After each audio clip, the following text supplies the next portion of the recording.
Well, hey everybody, Mike Griffith here, and we just finished up with Kirby Smart's press conference at Butts-Mehre Heritage Hall. Kirby Smart talking about process over results today. That's the focus. Said Georgia had a really good practice on Monday, felt good about a lot of the corrections. The team looked inward as they start to prepare for Austin Peay, this week's opponent, at 3:30 p.m. on Saturday. Kirby said the result, 45-7 over Marshall. I mean, that's fine, but you've got to look at the process and how they got that result. And things didn't always go according to plan. He mentioned there was some miscommunication in the backfield on a pass. Gunner Stockton and the running backs said that there were some things that weren't blocked properly by the offensive line. Said the defense missed some assignments. So focusing on that process over results. And on that topic, you noted in the fourth quarter, the result wasn't so good when Georgia lost its shutout against the Thundering Herd. Georgia was up 45-0 late, and Marshall was able to get on the board. I asked him, I said, how important was that Marshall scored her? He said it was important that those players got into the game. Kirby believes that Georgia plays more players than any program in the country in those situations because he wants to develop these guys, get them some teaching tape. Kirby says this is a part of the reason why Georgia develops more NFL players than any other program, because they're getting guys on-field opportunities and they have the opportunity to correct their mistakes. Kirby said he would rather lose a shutout against Marshall in that situation than have that player cost him a game down the line when he's next man up or earns a starting spot in a season or two.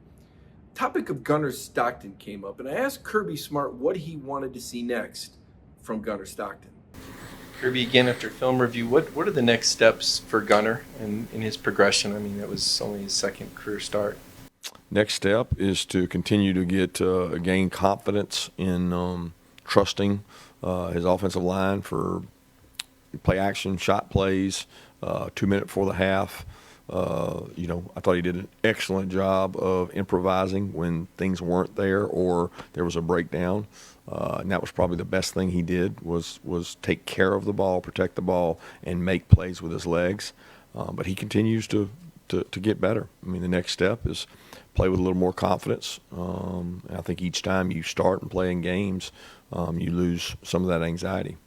So Kirby says more confidence from Gunner Stockton. Did like the way he made some plays. Obviously, Gunner can do some things with his feet. Austin Peay is going to present an opportunity for Gunner to polish up his game, to get more throws downfield when those throws are available. Obviously, Marshall wasn't giving up a whole lot on the back end, but at some point, Georgia's going to want to see Gunner move that ball down the field with his arm more often with more consistency. Couple passes tipped. This is a matter of Gunner getting comfortable in the pocket and finding his passing lanes. Finally, Kirby Smart with an injury update. And I know we all wanted to know why Dalen Everett wasn't out there, the starting quarterback. He said that Dalen had an ankle injury. So Dalen will be back working in the secondary with the other cornerbacks today. Expect him back in the next game. Noted Micah Morris was playing with a club on his hand, had it completely wrapped. He said there is a cast available where his fingers would be free. He may give that a try this week. He said Kyron Jones also working with the same sort of injury and the same sort of thing with his hand. Mentioned that Roderick Robinson, the tailback, could have played if needed, but Georgia didn't want to press it. He's dealing with a hamstring injury. Juan Gaston, the talented offensive guard, we saw him leave the game with an ankle. Remember, Kirby said that they would do an MRI to see the extent of that injury. No real update there, something to keep an eye on. Ernest Green was another guy. Kirby said lower extremity. We thought it was the back, but Kirby said lower extremity today. So that wraps up the report from Kirby Smart's Tuesday press conference this week. He moved it back one day, and we'll look forward to seeing the game on Saturday.